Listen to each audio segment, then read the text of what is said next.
Bonsoir encore une fois. Euh, Nous invitons à partir de Kinshasa. Il est maintenant 15h05. Je pense que les autres vont nous rejoindre quand on aura déjà commencé. Euh, Aujourd'hui, en fait, nous allons maintenant entrer dans la conception de AppDev Community. Donc, pour ceux qui ne connaissent pas AppDev Community jusque-là, je vais partager un peu. Laisse-moi partager mon écran entier.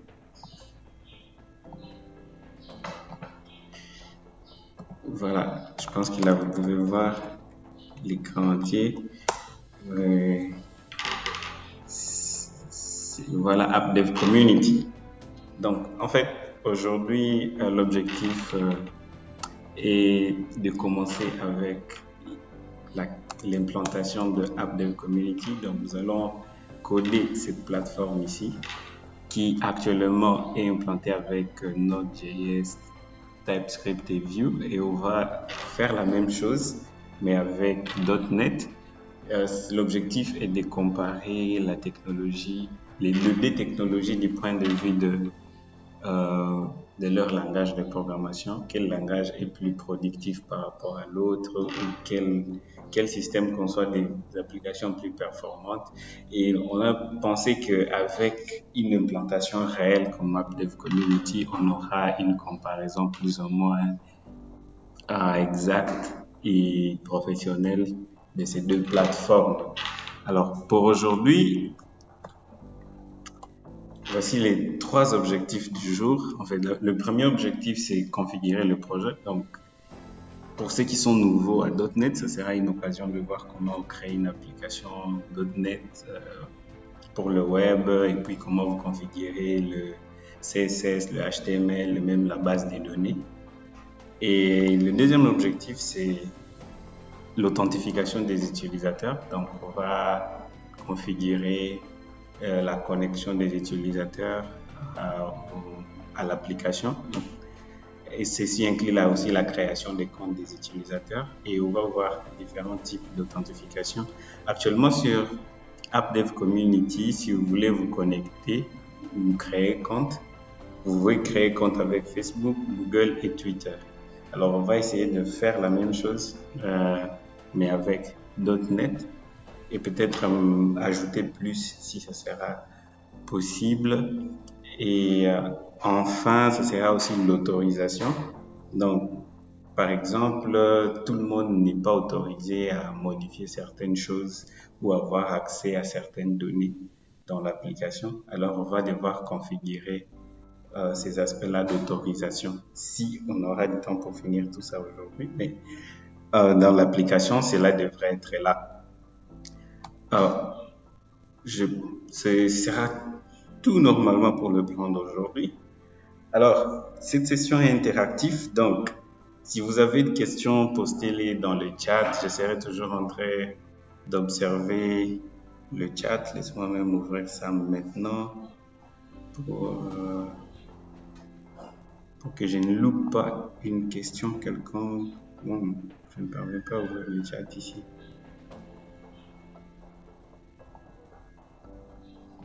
Bon, je suppose que quand quelqu'un va poster un message, j'essaierai à mesure de voir le chat. Ok, désolé, je vais revenir sur ça. Alors, avant de configurer le projet, donc d'entrer directement dans le code, je voudrais parler d'une chose, de ces 2 distinctions ici. Alors, normalement, pour écrire des applications web jusqu'aujourd'hui, on savait qu'on ne le fait qu'avec JavaScript. Donc, pour écrire des applications web qui vont s'exécuter dans le navigateur. Par exemple, tout ce qui est interaction ici, par exemple, si je vais dans le forum et que je fais, par exemple, cette action ici. Quand je mets mon curseur au-dessus de ces chiffres ici, je vois une liste qui apparaît. Ce genre d'interaction était possible dans le navigateur seulement avec JavaScript. Ou quand je clique, par exemple, un post qui a des commentaires, disons, je cherche un post avec un commentaire, par exemple ici. Quand je clique, vous voyez, ça charge le commentaire et je n'ai pas eu à recharger toute la page. Alors, ce genre d'interaction n'était que possible avec JavaScript dans les navigateurs. Alors, actuellement, avec C Sharp, sans JavaScript, vous pouvez aussi le faire. Mais il y a deux manières différentes de le faire. Le premier, c'est Blazor Server. Donc, la technologie en général qui nous permet d'écrire du C Sharp dans les navigateurs, c'est Blazor. C'est pourquoi ici il y a un titre application complète avec .NET, c'est l'application web complète, c'est-à-dire vous pouvez utiliser le C Sharp et dans les navigateurs pour faire ces genres d'interactions où quand je clique, il y a un commentaire qui apparaît, quand je clique, il y a une action qui apparaît, sans qu'il y ait le chargement de toute la page, où normalement avant, il fallait que toute la page se recharge quand vous faites une interaction quelconque. Alors, ce qui permet, c'est là en .NET, c'est Blazor. Et il y a deux types, il y a Blazor Server et Blazor WebAssembly.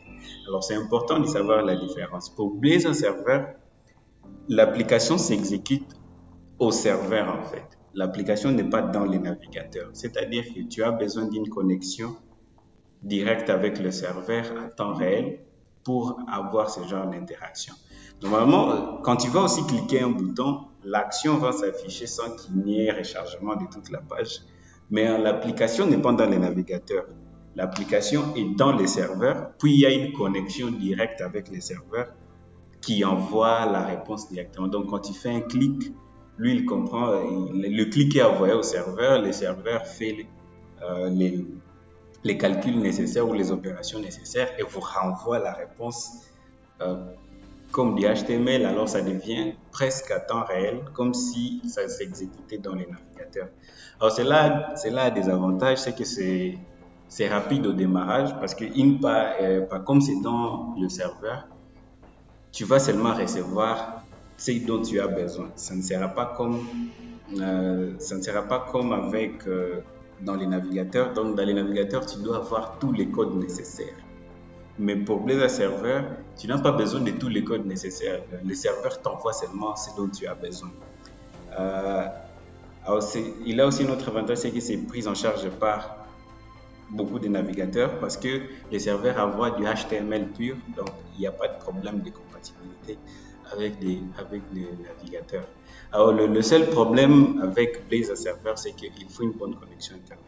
Et que vous n'avez pas une bonne connexion Internet, d'abord, il y aura une lourdeur dans les actions. Tu vas cliquer un bouton et tu vas attendre quelques secondes avant que tu ne reçoives la réponse parce que justement, l'action se passe au serveur. Alors, il doit aller au serveur pour donner la réponse. Alors, ça peut être un peu lent s'il n'y a pas une bonne connexion. Ça consomme aussi beaucoup de ressources au niveau du serveur. Donc, comprenez que si vous avez plusieurs utilisateurs qui accèdent à l'application au même moment, cela peut créer un problème au niveau du serveur. Pour le deuxième ici, pour Blazor WebAssembly, lui, c'est comme le JavaScript initial, il s'exécute entièrement dans les navigateurs grâce à la technologie qu'on appelle WebAssembly, qui est une nouvelle forme de langage pour les navigateurs. Alors ici, l'application fonctionne entièrement dans les navigateurs et là, vous n'avez pas besoin d'une connexion Internet, donc il peut même s'exécuter sans Internet, selon que vous l'avez conçu. Et il peut aussi être hébergé statiquement, c'est-à-dire vous pouvez juste générer des fichiers et vous mettez ces fichiers-là sur un serveur et n'importe quel serveur, en fait, il va s'exécuter. Donc, sur les serveurs, vous n'aurez pas essentiellement besoin d'installer le runtime.NET parce que pour les autres, il faut installer le runtime. Mais dans ces cas ici, tu peux juste mettre tes fichiers dans n'importe quel serveur et l'application sera directement disponible. Alors, il est rapide parce que quand c'est dans les navigateurs, les clics sont rapides, il n'y a pas de latence, comme dans les serveurs. Mais le seul problème actuel qu'il y a encore avec cette version, c'est que c'est encore lourd. Donc, initialement, le téléchargement va être lourd parce qu'il va falloir télécharger beaucoup de trucs dans votre navigateur avant de commencer à l'utiliser. Ce qui peut ne pas être bon pour quelque chose comme un site web, par exemple. Un site web, les gens veulent voir directement et décident et ils partent. Alors, si vous avez un site web qui demande à quelqu'un d'attendre d'abord 10 secondes, 20 secondes, 30 secondes avant d'afficher quelque chose, cet utilisateur sera probablement perdu. et il va directement quitter votre site. Alors, ce n'est pas bon pour ce genre de scénario. Mais ça dépend du type d'application que vous développez. Néanmoins, tout ce que vous devez savoir, c'est possible de développer des applications JavaScript complètes qui vont s'exécuter dans les navigateurs. Alors, je vais directement entrer dans le code. Alors, aujourd'hui, je serai plus dans Visual Studio en fait. Mais peut-être avant de commencer AppDev Community, je pense qu'on peut d'abord voir la différence entre Blazor Server et Blazor WebAssembly avec juste un petit exemple, juste une application d'exemple. Alors, je vais juste créer un projet ici. Je crée un dossier test, puis je vais... Alors, nous commençons donc ici avec le codage. Alors ici, je suppose que chacun a déjà installé .NET. Donc, si vous n'avez pas les SDK de .NET, je vais peut-être copier les liens de téléchargement dans le chat pour ceux qui veulent télécharger maintenant. Donc, là, je suppose que vous avez déjà .NET et que vous avez par exemple le Visual Studio Code déjà installé. Dans ce cas ici, je ne suis pas en train de voir mon chat. Permettez-moi d'ouvrir d'abord mon chat avant de continuer. Juste quelques minutes. Voilà. Donc ça c'est le Wasm. Je vais l'ouvrir ici. Et l'autre c'est les serveurs que je vais ouvrir dans l'autre tab. Je vais le mettre côte à côte pour voir la comparaison.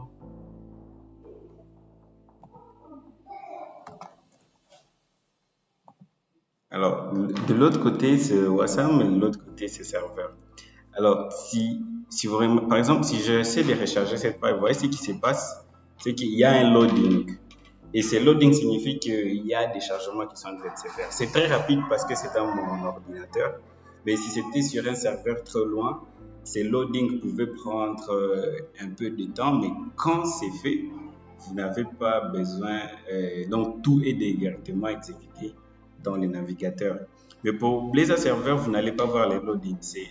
C'est direct. Donc, le serveur envoie les résultats directs. Donc, le code ici n'est pas dans le navigateur, mais c'est dans les serveurs. Mais vous allez voir que c'est exactement la même chose en termes de fonctionnalité. Donc, si je clique, toutes les actions se passent bien. Mais dès que je ferme, par exemple, la connexion, je vais arrêter, par exemple, pour Blazor Server, je vais arrêter la connexion. Vous voyez ce qui se passe directement, c'est que on me dit que je ne suis pas connecté au serveur. Alors dans ces cas-là, je ne peux plus utiliser l'application. Mais si je fais la même chose du côté de Wasm, donc WebAssembly, si je fais la même chose, j'arrête les serveurs, il n'y a rien qui se passe et je peux même continuer à cliquer, je peux continuer à utiliser l'application. Le serveur est déconnecté, mais l'application est dans les navigateurs. Mais du côté des serveurs, si je déconnecte le serveur ou si je ne parviens pas à me connecter au serveur, l'application n'est plus utilisable. Alors, ce sont les deux différences-là qu'il faut connaître, ce qui concerne Blazor, et savoir choisir celui qui est approprié pour votre application. Alors, pour les cas d'AppDev Community, on va commencer avec la version serveur. Et puis, au fur et à mesure, selon les besoins, on va convertir certaines parties, toute l'application à Wasm selon les besoins qui vont se présenter. Est-ce qu'il y a des questions concernant les deux types de modèles que je viens de présenter ici? Blazor WebAssembly et Blazor Server. J'observe le chat s'il y a des questions.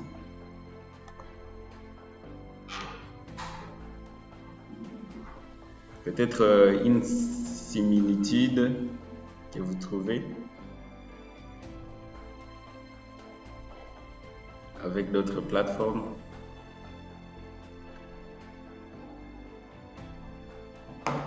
Voilà, donc je vais supposer qu'il n'y a pas de questions pour ça. Alors je vais maintenant commencer le projet WebAssembly, le projet de AppDev Community. Alors je vais juste entrer dans un dossier ici. Je vais entrer dans un dossier. Ok, je vais créer un projet. Donc, dans ces workshops, en tout cas, on crée tout à partir de zéro, donc rien n'a été fait jusque-là. Donc, on code vraiment ensemble. C'est pourquoi j'ai besoin d'interactivité pour qu'on avance vraiment ensemble et s'il y a des questions, s'il y a des préoccupations, qu'on puisse les résoudre ensemble. Parce que probablement, il y aura aussi des endroits où je serai bloqué et là, il faudra peut-être la réaction de tout le monde pour se débloquer. Mais je vous promets qu'on ne sera pas bloqué. Pour ce projet ici, je vais créer juste un dossier. AppDev Community. Mais comme je dis, je veux créer le projet à partir de Visual Studio parce que Visual Studio a certaines configurations qui sont déjà faites. Donc, on est déjà dans la première étape du projet qui consiste à le configurer. Alors, je vais créer le projet à partir de Visual Studio. Ça sera mieux parce qu'il y a des configurations qui sont déjà faites et vous allez le voir. Alors, voilà, créer un nouveau projet. Et j'utilise Visual Studio 2022 parce que j'utilise .NET 6. Si vous utilisez une ancienne version de Visual Studio, vous pouvez avoir des difficultés avec .NET 6. Donc, c'est mieux d'installer directement la dernière version de Visual Studio. Et peut-être, et ça, vous pouvez juste chercher Visual Studio 2022. Et vous avez la version Community qui est gratuite, que vous pouvez télécharger. Et je sais qu'il y a beaucoup de gens qui disent que c'est souvent trop gros. Ah, il y a une question dans le chat de Wilfred. Ah, merci Wilfred. Pour avoir les mises à jour continues avec WebAssembly, il faut forcément rafraîchir. Effectivement, s'il y a quelque chose qui a changé au niveau du serveur, à chaque fois que la page est complètement rafraîchie, c'est à ce moment-là que vous faites une requête directement au serveur. À ce moment-là, les données vont venir directement du serveur. Donc, si vous voulez, s'il y a une mise à jour de l'application, dès qu'il y a un rafraîchissement de la page, il y a les mises à jour qui vont s'afficher directement. Ouais. Voilà, le lien pour Visual Studio pour ceux qui sont intéressés. Je disais, il y en a qui pensent que Visual Studio c'est encore 20 gigas peut-être. Cela faisait en sorte que les gens ne voulaient pas télécharger ça, mais si vous sélectionnez juste, par exemple, quand vous allez installer, vous pouvez juste sélectionner que moi je veux les choses relatives au web et ça ne va même pas faire, je pense, 1 giga. C'est même moins que ça. Donc voilà, mais à part Visual Studio, vous pouvez toujours utiliser Visual Studio Code. Mais Visual Studio va vous donner plus de flexibilité quand il s'agit de .NET.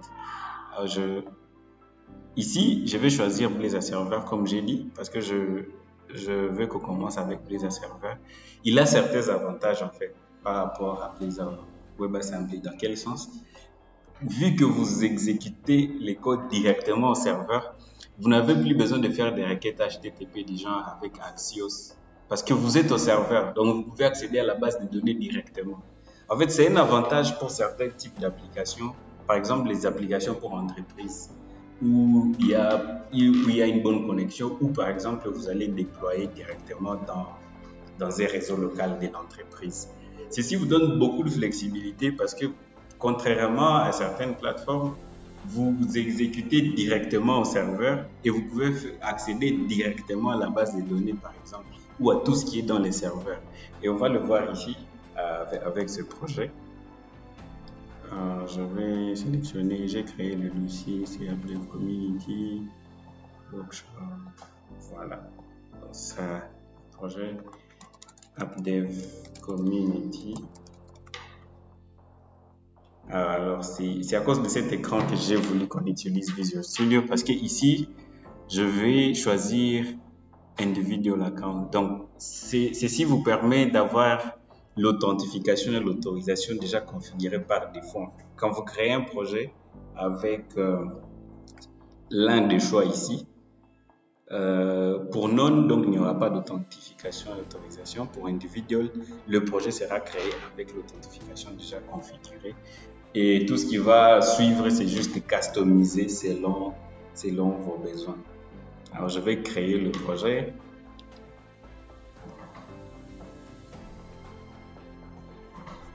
Le projet est en train de se créer. Alors, on est toujours dans la configuration du projet. Alors, ce projet sera configuré avec certains éléments que nous allons voir. Voilà, le projet est créé et constatez qu'il y a plusieurs dossiers. Tous les dossiers ne nous intéressent pas pour l'instant. Mais là où je vais plus attirer votre attention, c'est d'abord ces fichiers programme.cs. En général, tout projet .NET que vous allez créer, surtout avec C#, vous aurez programme.cs. Donc, programme.cs, c'est l'entrée même du projet. Donc, quand vous faites .NET Run, tout ce que .NET Run va chercher, c'est où est programme.cs. Quand il va trouver là où est programme.cs, et là, il va comprendre, donc, voici comment j'exécute ce code ici.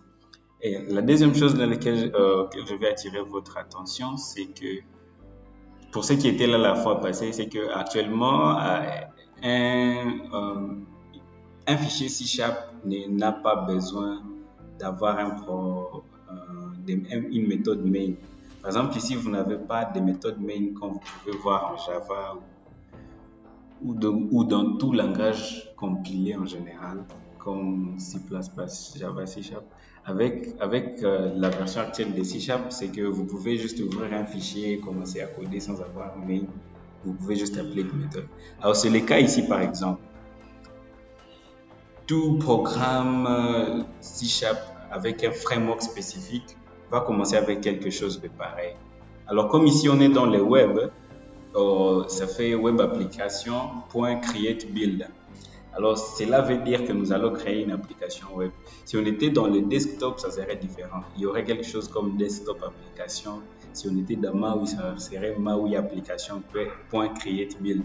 Mais c'est le même format en fait que vous allez trouver dans plusieurs types d'applications. Et dans ce cas ici, avec ces formats, il y a deux parties. Il y a la première partie qui concerne la configuration, donc l'ajout des services que vous allez utiliser. Et ceci entre dans le concept de dependency injection dont je ne vais pas parler maintenant parce que ce sont peut-être des éléments un peu avancés qu'on pourra discuter un jour. Mais tout ce que vous devez comprendre, c'est que dans cette section ici, vous ajoutez les services que vous allez utiliser.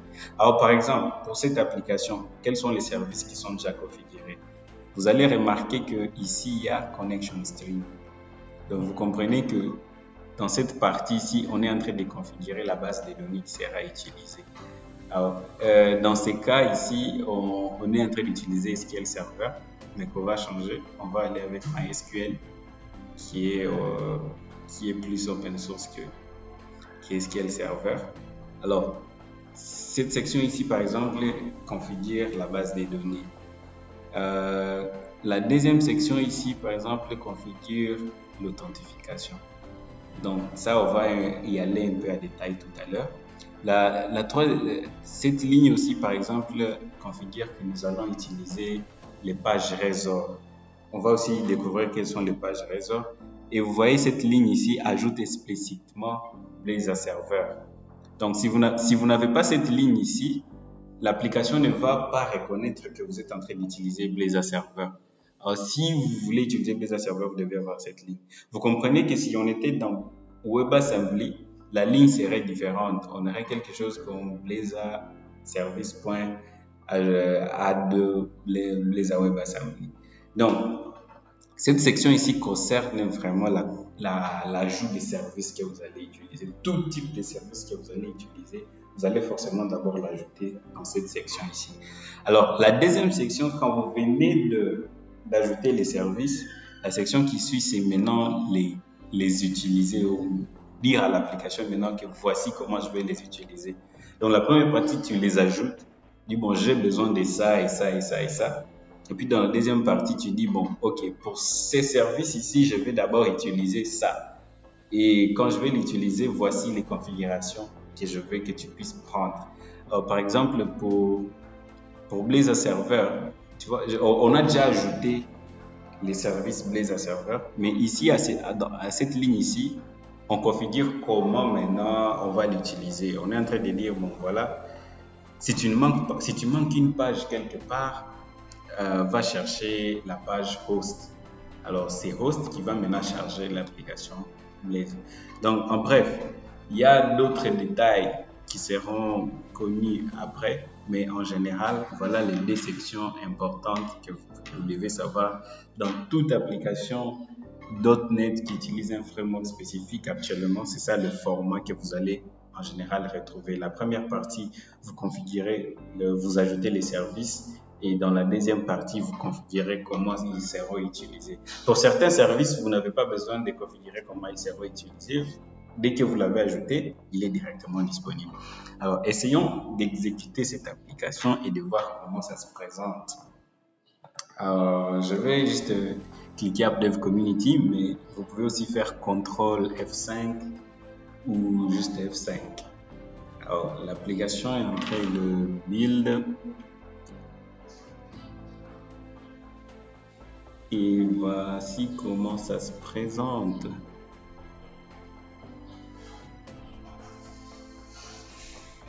Si je vérifie s'il n'y a pas de questions dans le chat, il n'y a pas de questions. Et voilà, c'est ça l'application. Donc, c'est ça le format général des applications Blazor. Vous allez trouver ces menus. Donc, par défaut, voici comment ça se présente. Et nous, l'objectif, c'est que dans le futur, si tu viens sur cette page, ça doit plutôt ressembler à ça. Donc, cette page-là, dans le futur, doit plutôt ressembler à quelque chose de pareil, mais qui est toujours dans .NET. Par défaut, voilà ce qui se passe, mais vous allez remarquer qu'ici, il y a d'autres éléments. Par exemple, les registres. Quand je vais à ce niveau ici, je peux même déjà créer compte, c'est déjà configuré. Je vais juste créer un compte.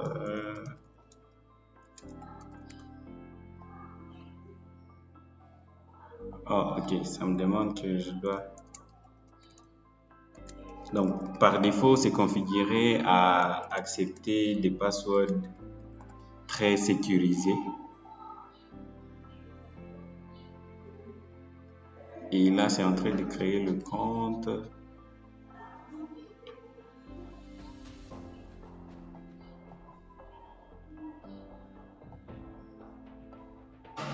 C'est en train de créer le compte. Donc, en bref. Ah, ok. Ah, voilà. Il y a une erreur qui est survenue et c'est une erreur qui concerne la base des données. Alors, on peut justement directement parler de cet aspect de la base de données. Alors, ce projet va utiliser une base de données SQL, notamment MySQL. Alors, pour .NET, vous avez le choix d'utiliser SQL pur directement. Donc, vous écrivez vos commandes SQL directement, select, all. Donc, vous écrivez vraiment votre SQL vous-même manuellement, ou vous pouvez utiliser un ORM. Et l'ORM le plus utilisé dans .NET, c'est Entity Framework. Entity Framework Core. Donc, actuellement, vous allez plus trouver Entity Framework Core. Et ce sont l'ORM les plus utilisés dans .NET. Je vais copier ça dans le chat s'il y a quelqu'un qui veut la référence.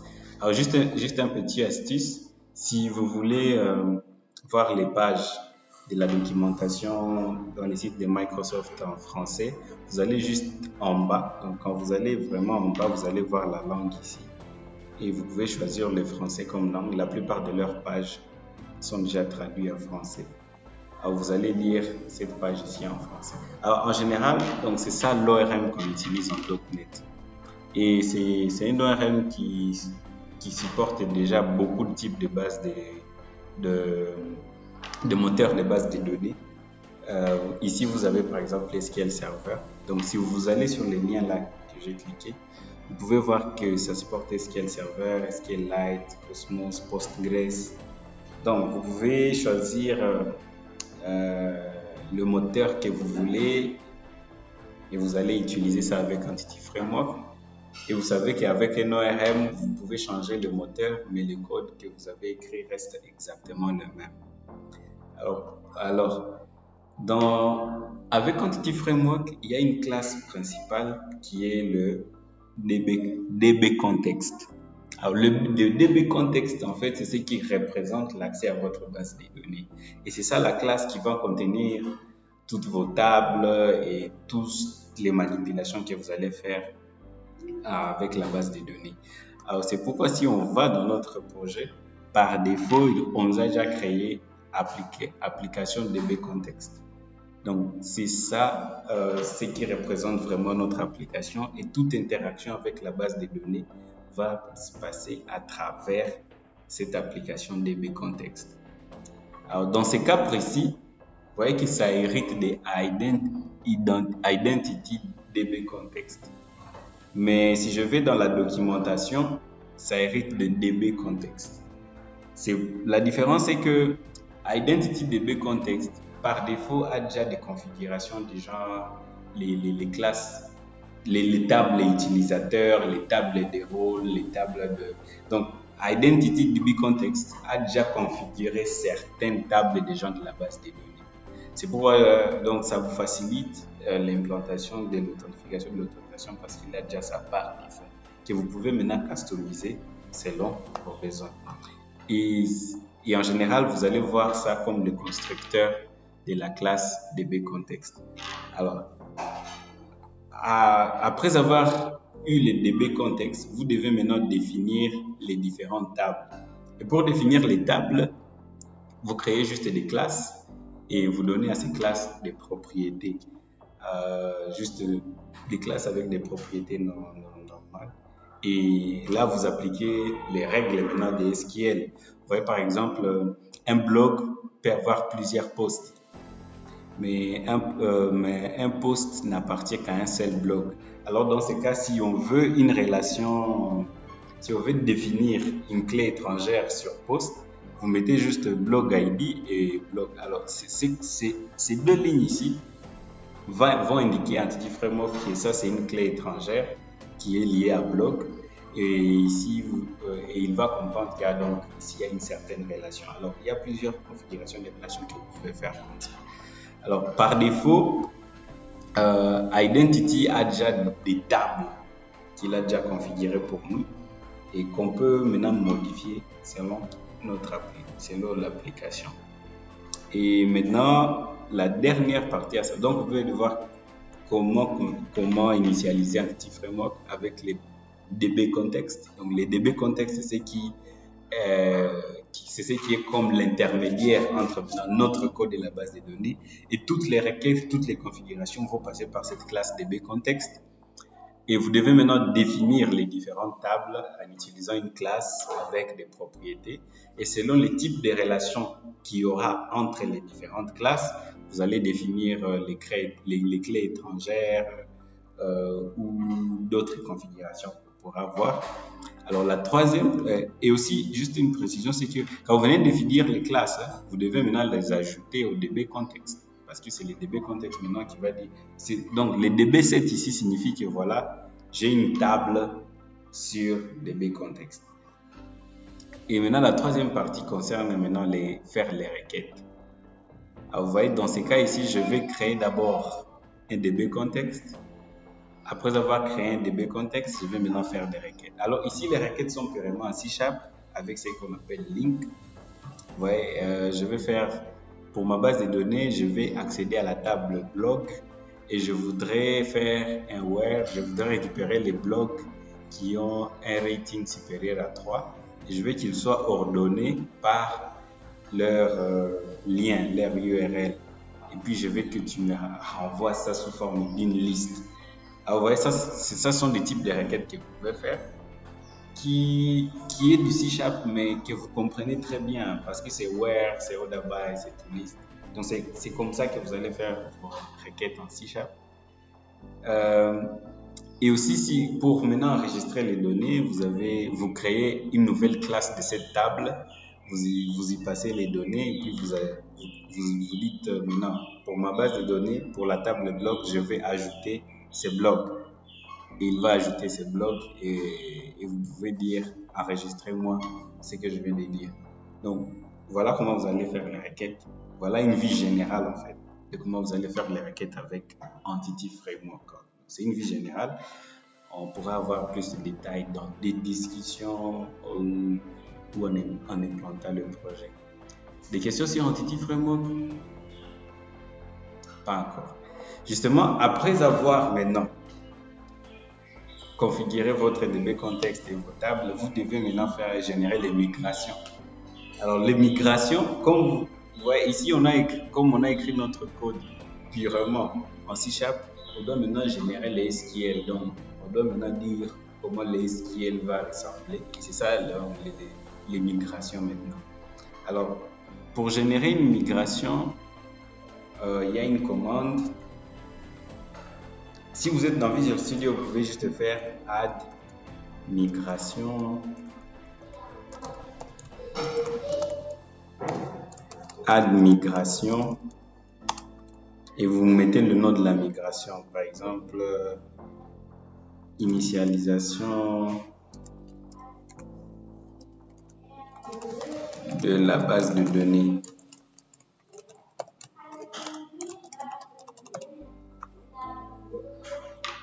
Quand vous faites ça et vous entrez, il va générer la migration. Et vous voyez ici, donc si je vais dans migration, il a généré cette classe. Mais vous voyez, c'est vide parce que bon, je n'ai fait aucune configuration quelconque. Dès quand on va ajouter des tables, je vais faire la même chose et ça va générer. Et alors, ce qui s'est passé ici, justement, maintenant, je reviens à l'erreur qu'on a ici. Je vais maintenant exécuter l'application.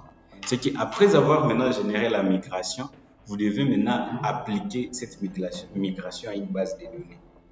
Et quand j'ai exécuté l'application, en fait, ce qui s'est passé, l'application m'a dit, nous avons trouvé une migration, mais on a constaté que la base de données n'a pas encore cette migration-là. Alors, il fallait d'abord exécuter cette migration. Alors, si vous voulez le faire à partir de la commande, vous pouvez faire update database. Et quand vous faites update database, il va maintenant exécuter la migration sur votre base de données. Et comme ici, en fait, on est en train d'apprendre les choses en général, si vous voulez avoir plus de détails, vous pouvez aller dans les documentations que je vous ai envoyées ou vous pouvez discuter dans les groupes et je peux vous envoyer plus des ressources concernant Entity Framework ou toute autre chose que nous allons discuter ici. Alors, dans ces cas précis, maintenant, je vais réexécuter l'application. Mais avant de réexécuter l'application, je vais maintenant parler de comment, comme j'ai dit, toutes les services que vous allez utiliser, vous devez les ajouter à ces niveaux ici, dans programme.cs, dans la première partie. Alors, dans cette première partie, c'est ici que je viens maintenant explicitement dire que voilà, je vais utiliser application DB Context comme le contexte de ma base de données et le moteur que je vais utiliser c'est SQL Server et voici les connection strings. Alors vous pouvez juste placer les connection strings directement ici. Je peux juste dire bon voilà, connection string c'est database ainsi de suite. Mais c'est pas souvent recommandé d'entrer des données sensibles comme votre connection string, vos mots de passe ou vos clés, de les mettre dans votre code source. C'est mieux de les mettre dans les fichiers de configuration. Et dans le cas .NET, vous allez plus voir appsettings.json, mais normalement, vous pouvez aussi utiliser .env si vous voulez, mais ce que vous allez plus rencontrer dans le contexte de .NET, c'est appsettings. Alors, si je vais dans appsettings, dans appsettings, voilà, c'est ici où est configuré la connection string qui a été généré automatiquement quand on a créé le projet. On va maintenant changer tout ça. Et puis, il y a deux app settings. Celui-ci, le premier ici, c'est pour la production. Ça, c'est tout ce qui va aller en production. Le deuxième, c'est pour le côté développement. Quand vous êtes en train de développer, vous pouvez mettre des configurations ici qui ne vont pas apparaître dans la production. Ça vous permet de tester rapidement sans avoir à changer les choses. Et ici, donc voilà, avec ça, vous avez configuré votre base de données. Cette ligne, en fait, juste indique que quand il y a une erreur, montrez-moi l'erreur directement dans les navigateurs. C'est pourquoi nous avons vu cette erreur-là dans les navigateurs. Alors, je vais réexécuter l'application. On va voir la même erreur.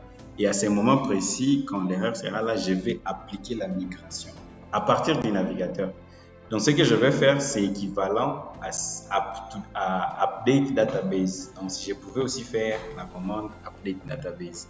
Mais dans ce cas ici, pour revoir juste l'erreur, en fait, de bien comprendre ce qui s'est passé, je vais refaire à partir d'ici. Donc, voilà. Je vais créer un compte.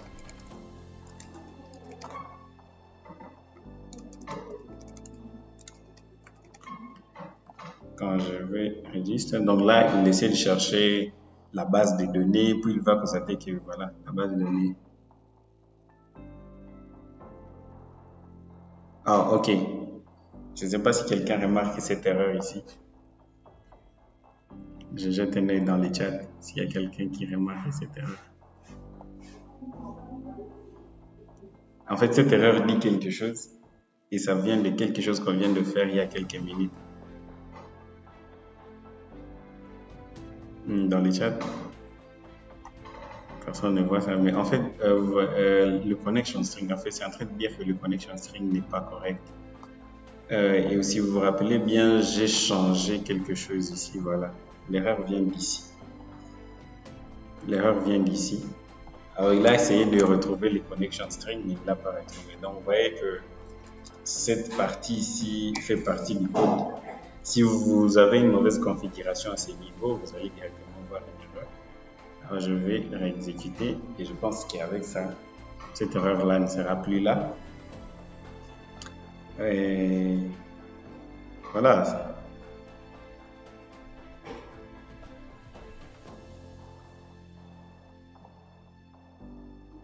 Ok, je vais maintenant enregistrer. Faire un test. Je crée mon mot de passe. Ah, désolé. Je ne sais pas ce qui se passe.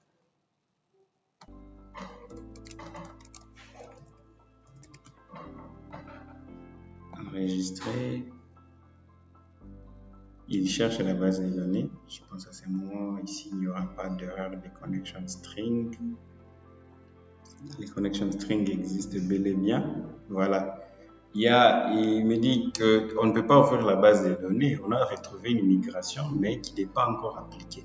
Alors, je vais l'appliquer à partir du navigateur directement ici. Alors là, on me dit, si j'ai rafraîchi la page maintenant, je n'aurai plus cette erreur. Et voilà, donc je viens d'enregistrer un utilisateur et je peux justement me connecter avec cet utilisateur-là. Si je vais dans Login et j'essaie de me connecter avec cet utilisateur.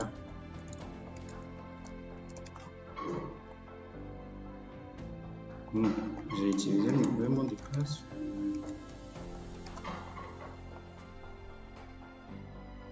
Bon, je vais oublier le mot de passe.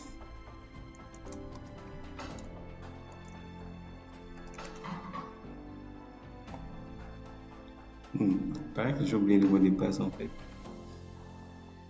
J'ai oublié le mot de passe que je vais l'écrire. Mais juste pour confirmer si...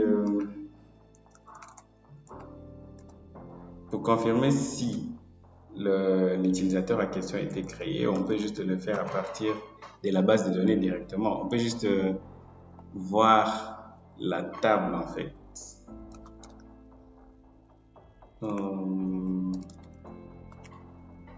Voilà. On peut juste voir la table, mais à part ça, je peux aussi juste dire que mon mot de passe, je l'ai oublié. Tous ces éléments sont déjà en fait configurés ici. Si je vais ici et je vais reset password, il y aura juste une erreur. Ok, il vient d'envoyer le mail d'ailleurs.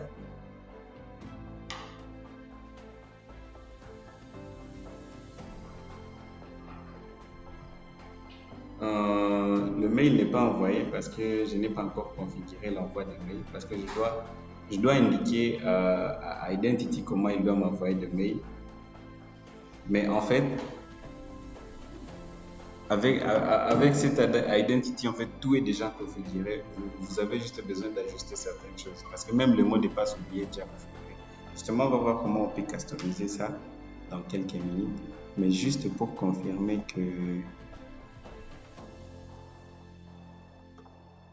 l'utilisateur a été créé. Bon, je ne comprends pas comment j'ai oublié le mot de passe directement. On va réessayer.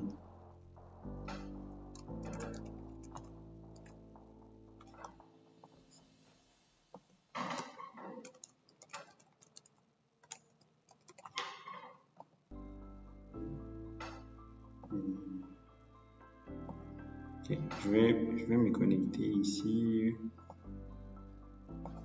Bon, comme j'ai dit, on va changer ça. On va utiliser plutôt MySQL.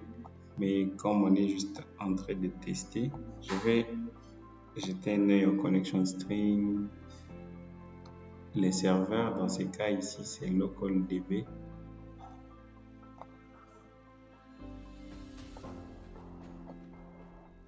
Je vais changer.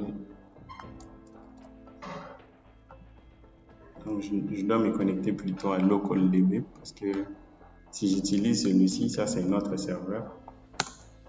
Donc, c'est ça le serveur auquel je dois me connecter.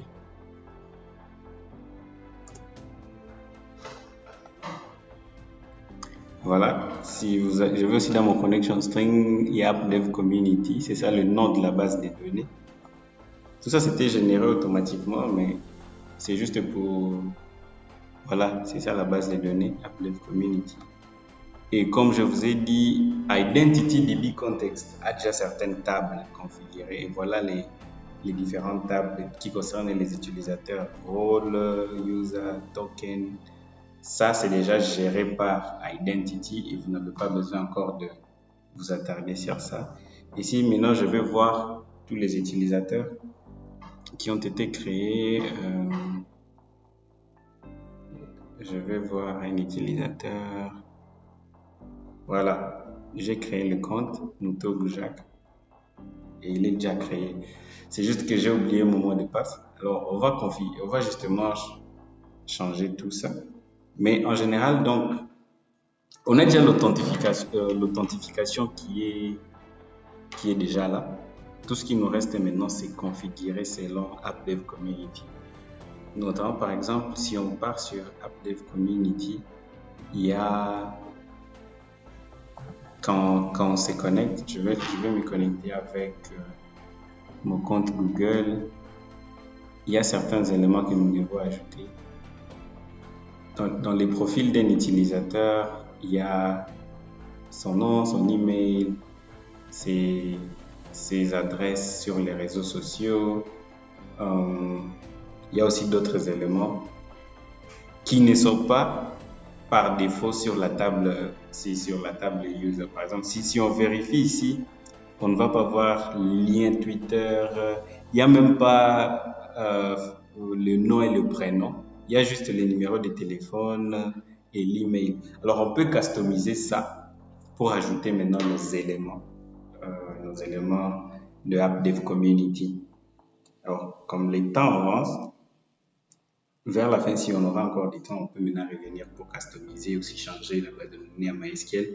Mais en général, si vous voulez savoir comment vous pouvez faire l'authentification avec Blazor Server, dans ces cas ici. Mais ceci s'applique sur L'avantage avec .NET, c'est que ce que vous appliquez sur un framework précis, vous pouvez le réappliquer sur presque tous les autres frameworks. Si vous avez par exemple une application qui est juste ASP, parce que ASP c'est le C# maintenant au serveur, purement au serveur, vous pouvez utiliser exactement le même type d'authentification. Si vous avez un API, un REST API que vous voulez créer, vous voulez l'authentification, vous pouvez exactement faire la même chose, peu importe l'application que vous utilisez. Donc, cette façon de faire, vous pouvez les réutiliser dans les types d'applications que vous allez faire dans le web. Alors, là, on vient de configurer l'authentification et même on vient de voir aussi comment configurer la base de données. Ce que je vais faire maintenant, c'est ajouter CSS. Et dans ces projets, nous allons utiliser spécifiquement Tailwind CSS. Pour moi, Tailwind, c'était comme un don. Quand j'ai découvert Tailwind, c'était comme un don venu du ciel pour me faciliter CSS. Et depuis, c'est ce que moi j'utilise et je pense que beaucoup de développeurs aussi trouvent ça très facile à utiliser. Même AppDev, même le site actuel d'AppDev Community, justement, il utilise Tailwind CSS. Cela, en tout cas, rend très facile la création des interfaces web. Si aujourd'hui vous avez des problèmes, donc si tu struggles avec la création des interfaces web propres, beaux, rapides, je pense que Tailwind peut être une solution à ça. Parce que ce sont juste des classes que vous ajoutez à votre code HTML et ça vous permet de styler très facilement. Alors, je vais configurer Tailwind dans le projet AppDev Community. Et si vous allez dans la documentation de Tailwind, c'est une documentation très riche et très compréhensive. Dans la documentation, si vous allez au niveau d'installation, laissez-moi passer aussi ça dans les chats. Ça dans les chats. Vous avez directement comment vous pouvez le configurer. Et je vais utiliser la première méthode ici avec Tailwind CLI. Donc tout ce que je fais, c'est copier ce que je vois ici. Mais avant de copier ce que je viens de copier là pour que ça s'exécute bien, je vais ouvrir les dossiers du projet. C'est très loin. Voilà les dossiers du projet et c'est ici où je vais d'abord, comme Tailwind utilise NPM, utilise donc Node pour gérer ces classes. Bon, il y a beaucoup de trucs qui se passent parce qu'il y a plusieurs classes, alors il doit choisir les classes seulement que vous utilisez. Alors, il utilise lui Node. Alors pour cela, il va falloir qu'on crée un projet Node presque.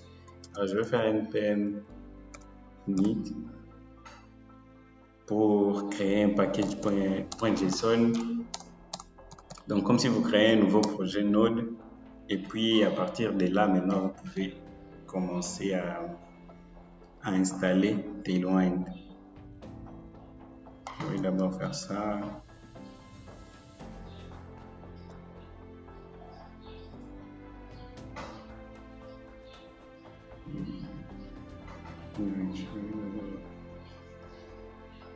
Voilà. Je vais faire npm install Tailwind CSS. Donc ça, c'est comme vous le faites dans Node, s'il y en a qui font Node. Je vais installer Tailwind et puis je vais initialiser. Quand vous initialisez, il va créer un fichier Tailwind config où vous allez maintenant configurer les éléments de Tailwind. Voilà. Voilà. Le fichier Tailwind config est aussi créé, généré. Il y a le package.json et Tailwind config. Alors, dans la documentation, voilà. Maintenant, je dois aller dans les Tailwind config pour dire à Tailwind quels sont les fichiers qu'il doit observer. Alors, ça veut dire quoi ici en fait? C'est que Tailwind, il a des millions de classes CSS. Alors, pour éviter que ton application soit surchargée avec des classes que tu n'utilises pas, il faut juste dire à Tailwind les fichiers où tu as utilisé des classes et lui, il va juste générer ces classes-là. Au lieu de vous générer des très gros fichiers que vous n'êtes pas en train d'utiliser. Alors, c'est ce que nous allons configurer ici. On va aller dans Tailwind config. Alors, en général, voilà, Visual Studio a déjà remarqué cela. Ici, au niveau des contents, c'est là où je vais ajouter ça. Alors, dans ce cas ici, en C#, quand vous faites le web, vous allez plus dealer avec des fichiers .razor. Donc, ça sera des fichiers .razor et des fichiers .cshtml. Donc, ce sont là les deux types de fichiers qui vont contenir les HTML et les CSS. Razor est plus pour tout ce qui concerne les Blazor. Le CSS HTML, c'est tout ce qui concerne les ASP classiques qui s'exécutent justement au serveur.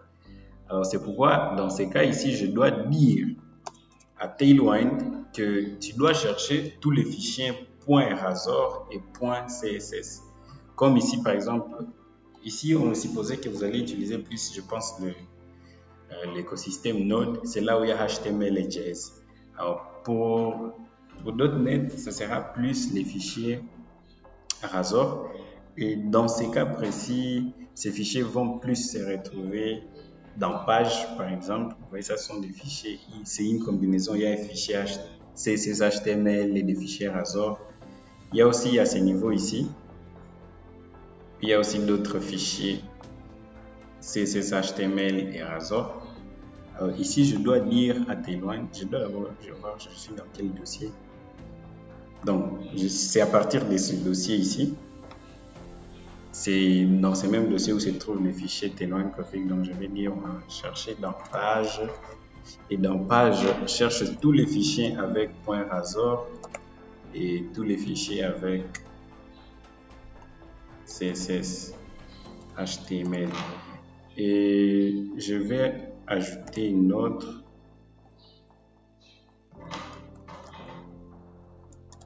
Pour dire, même dans les dossiers Area, chercher tous les fichiers de saison. Donc, si j'ajoute un autre dossier où je sais que je vais mettre des fichiers Razor et CSS HTML, j'ajoute juste ce dossier, je viens ajouter ça ici et Tailwind va directement voir ça. Alors, ici, Tailwind est configuré. Dans la prochaine étape, c'est ajouter un fichier CSS maintenant. C'est ce fichier CSS qui va contenir les CSS qui n'est pas encore transformé. Donc, on peut faire des configurations particulières CSS à partir de là. Alors, je vais juste ajouter ça ici. Bon, en général, dans .NET, vos fichiers CSS seront dans les dossiers www.root. Donc, le www.root, c'est comme le public pour ceux qui ont fait Node. Donc, c'est ça, le dossier qui est exposé publiquement par les serveurs. C'est ça le www.root. Et même, par exemple, quand vous êtes dans WebAssembly, c'est dans www.root que vous allez mettre index.html parce que quand le serveur tourne, c'est là qu'il va d'abord regarder pour les fichiers statiques. Et pour Blazor WebAssembly, c'est à partir de ces dossiers qu'il va générer tous les fichiers statiques. Juste une précision là-bas. Alors, je vais ajouter un fichier HTML ici. On va le nommer style.html. Je vais vérifier juste s'il n'y a pas de questions dans le chat. Ok, il n'y a pas de questions. Dans Visual Studio, vous pouvez ajouter un fichier. Je ne sais pas si je dois montrer le procédure. CSS add, puis je vais dire new item. Et new item, je vais chercher CSS. CSS doit être dans la liste ici. Style sheet. Et je vais faire styles. Mais vous pouvez faire, donc, vous pouvez travailler toujours de la même façon dans Visual Studio Code. Ça va bien marcher. Par défaut, tous les projets tous les projets à .NET, par défaut, ils viennent avec Bootstrap installé. Mais comme moi, je n'utilise pas trop Bootstrap, j'utilise Tailwind. Je trouve que Tailwind est plus facile que Bootstrap. Alors, je vais juste changer de Bootstrap vers Tailwind. Dans la documentation, voici ce que je dois ajouter.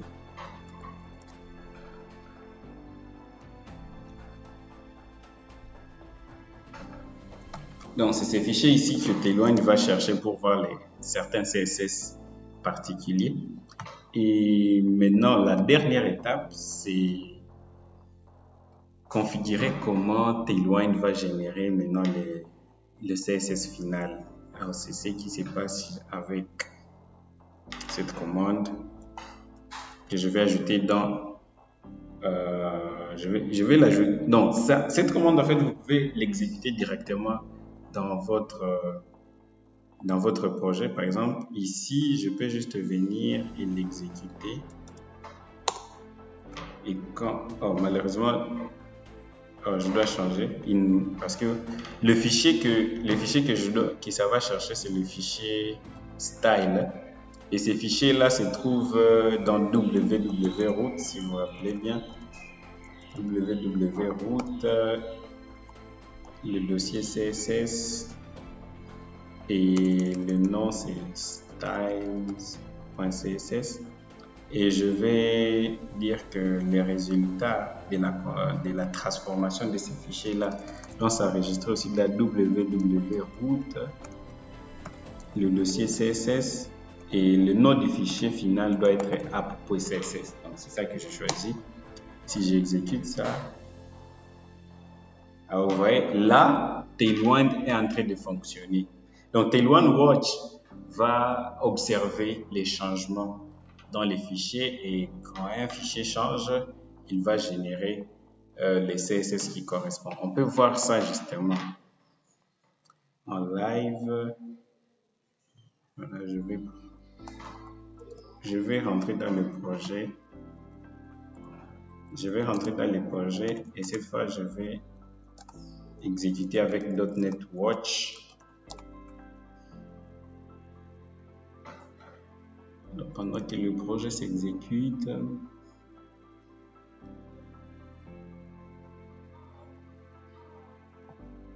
je pense que je n'ai pas changé quelque chose qui peut créer une erreur.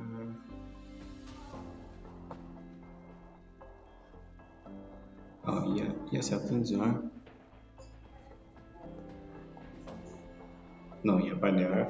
Le projet vient de s'exécuter. Je vais mettre ça côte à côte.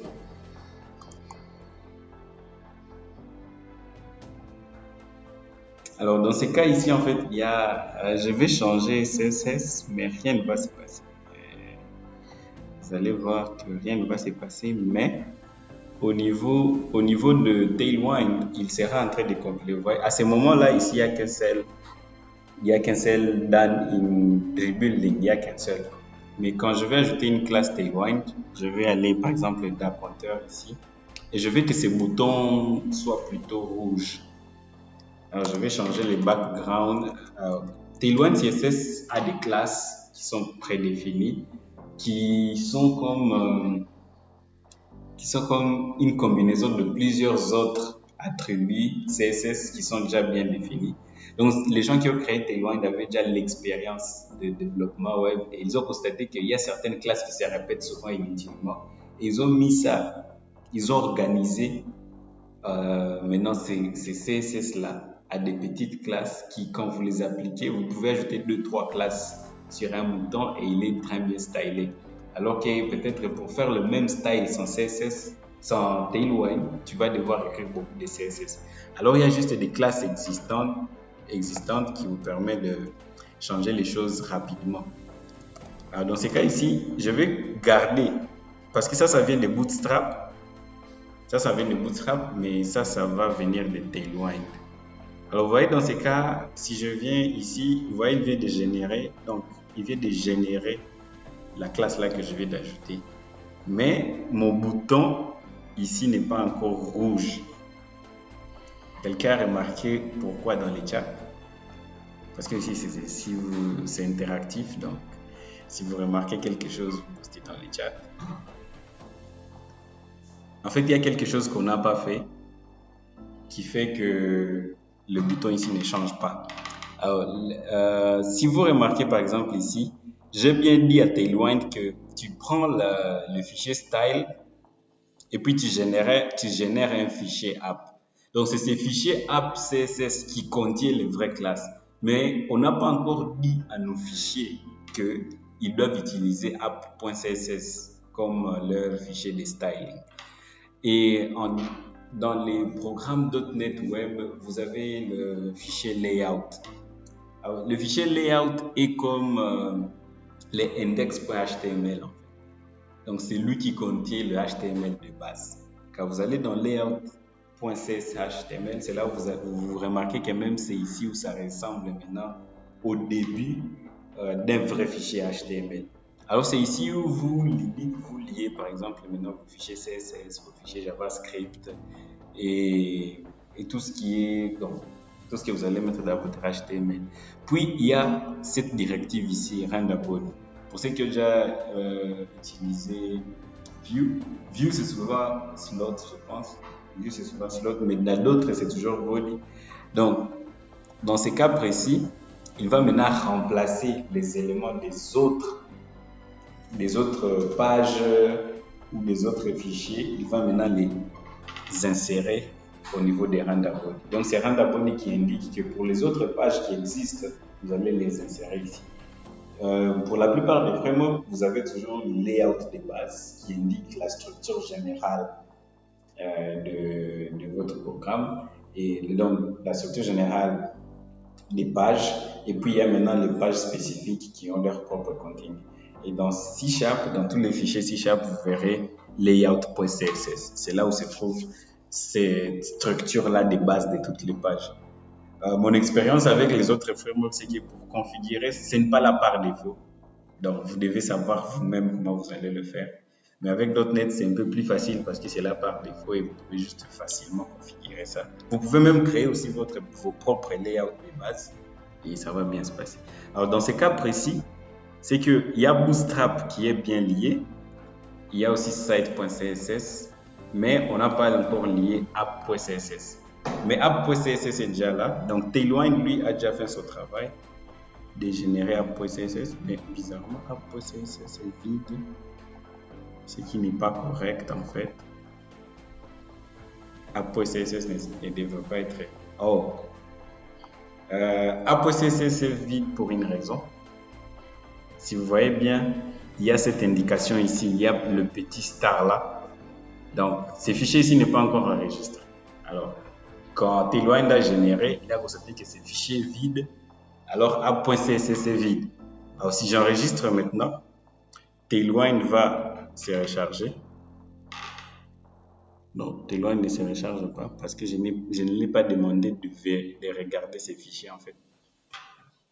Donc, tout est logique. Par exemple, ici dans tailwind.config, je n'ai pas dit à Tailwind d'observer ces fichiers.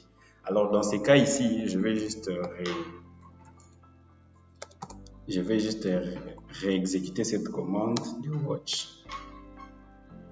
Quand je réexécute cette commande, cette fois, je pense si je vais de app.css, voilà, ce n'est plus vide. Donc, il a maintenant reconnu les fichiers style.css. Alors, je vais venir dans layout pour dire, OK, pour mon site, je veux que le CSS vienne de app.css. Alors, vous comprenez, comme je vous ai dit, que www.root, c'est comme le public dans Node. Donc, tous les fichiers statiques auxquels vous voulez accéder dans votre application, vous devez les mettre dans www.root. Et dans votre HTML, vous allez juste les référencer comme ici. Donc, ici, on est déjà dans les dossiers www.root. Alors, on va juste dans les dossiers CSS, app.css. Et maintenant, quand je vais l'enregistrer, ça, si je viens ici, je regarde, c'est encore bleu. Il doit y avoir quelque chose. C'est encore bleu, mais ça devait être rouge. Ok, essayons de voir pourquoi ce n'est pas encore rouge. Je rentre d'account, je dis BGRED. Bon, essayons ça. Essayons de tout enlever comme ça. Mais c'est pas encore rouge. Je vais juste réexécuter le projet pour voir, peut-être c'est le hot reload qui n'a pas bien piqué les changements. Oh, voilà, donc c'était le hot reload. Donc, Tailwind est déjà configuré. Ajoutons juste un peu plus des éléments pour rendre ces boutons un peu plus beaux. Je vais ajouter le padding.x pour que les textes ne soient pas directement collés au bord. Quand j'ajoute ça, voilà, le padding vient de s'appliquer. Je vais ajouter aussi en haut. Je vais changer les textes qui soient un peu blancs. Gray 50. Bon, en fait, non, alors, vous comprenez que ces classes-là, il faut les connaître. Vous comprenez que les classes de Tailwind, il faut les connaître et ça vient à l'utilisant. Plus vous l'utilisez, plus vous comprenez. Mais si vous allez aussi dans la documentation et que vous cherchez quelque chose, vous tapez seulement. Disons, vous voulez changer le background de quelque chose. Vous allez dans la documentation et vous tapez background. Quand vous allez voir, déjà, on vous présente des choses, background size, background image. Bon, vous pouvez juste cliquer un des éléments et vous allez avoir plus de détails sur comment utiliser ça. Leur documentation est vraiment très riche. Vous pouvez l'explorer, vous allez voir. Alors moi, je connais déjà certaines des classes, donc essayons de styler ça un peu, rendre ça un peu plus beau. Question de faire un peu de CSS aussi aujourd'hui.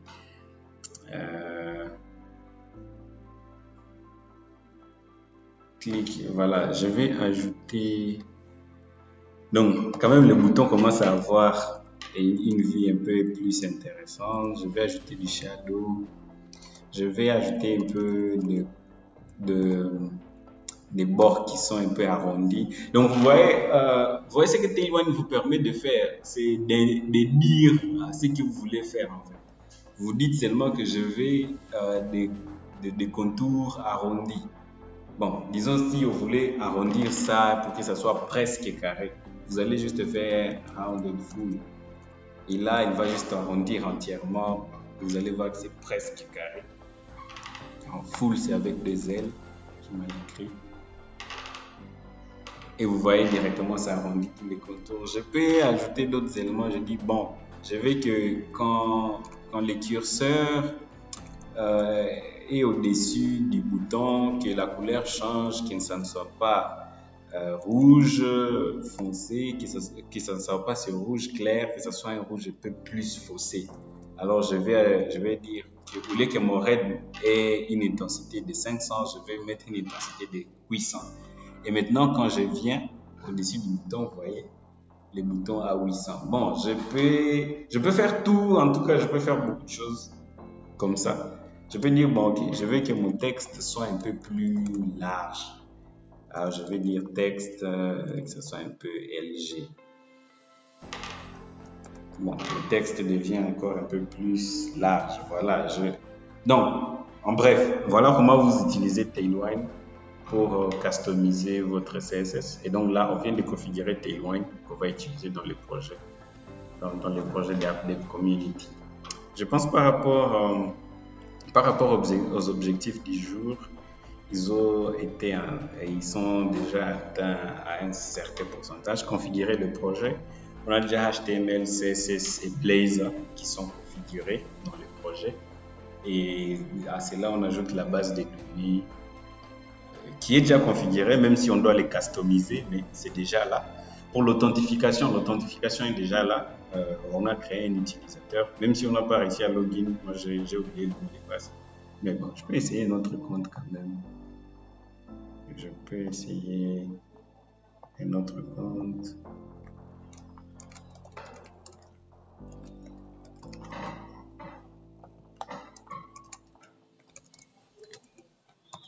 Voilà. Ouais, le compte a été créé. Oh, je comprends pourquoi. Même ce compte ici ne va pas en fait. Je ne veux pas me connecter avec ce compte. Je vais devoir la raison. Ouais. Et la raison, en fait, se trouve dans nos configurations, comme je vous ai dit.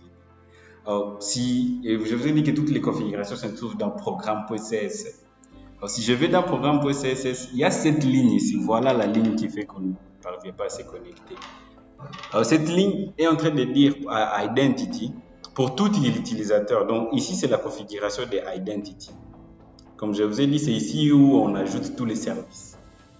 Alors, ici, on a configuré que pour identity, l'utilisateur doit avoir confirmé son compte. C'est ce que ça signifie. C'est pourquoi moi, j'ai déjà créé un compte, mais ce sont des comptes qui ne sont pas encore confirmés.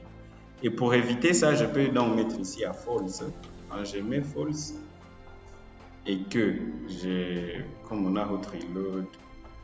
Ah, voilà. Si même si je lisais même les logs, dans les logs, il y a un message ici déjà. User cannot sign in without a confirmed account.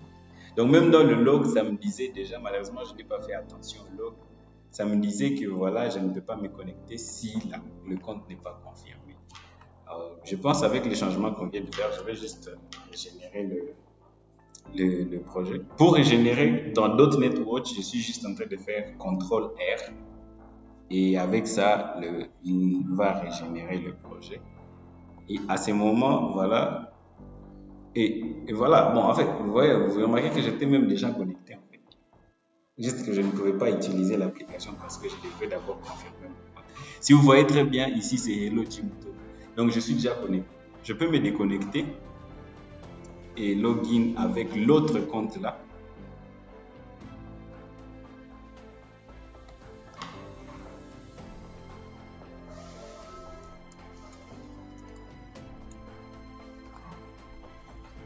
Et voilà, je suis connecté.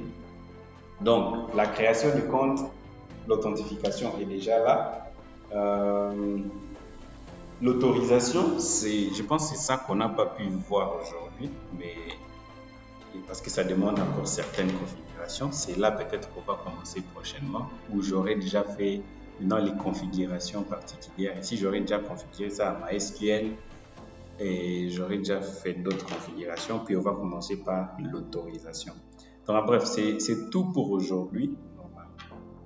C'est tout pour aujourd'hui, normalement. S'il y a maintenant des questions spécifiquement ou des suggestions, des commentaires, ils sont les bienvenus. Et je pense que si vous prenez d'autres plateformes comme Node et vous voulez faire une authentification complète, moi ça me prend toujours au moins une journée entière ou même 3 jours entiers pour l'authentification. Mais on voit qu'en .NET, tu crées un projet avec toute l'authentification déjà configurée en fait. Donc c'est ça. Et voilà, s'il y a d'autres questions, justement une occasion pour vous inviter à rejoindre notre groupe Telegram. Donc à partir de ces liens, ce sera le groupe AppDev Community. Mais il y a aussi un groupe WhatsApp de .NET. Bon, si vous êtes intéressé, vous pouvez juste écrire dans le groupe Telegram d'AppDev Community. On peut vous ajouter dans le groupe .NET. Mais c'est dans le groupe d'AppDev Community que vous aurez plus d'informations sur ces sessions ici live, parce que ce sont des sessions qui sont hostées par AppDev, mais qui sont pour la communauté .NET. C'est AppDev qui a organisé ça. Et justement, vous pouvez suivre aussi AppDev sur Twitter.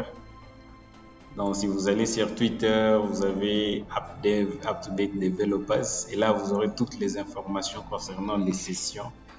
C'est là que vous avez tous les posts régulièrement concernant les sessions et toutes les mises à jour, et aussi plus d'informations sur ce que AppDev fait.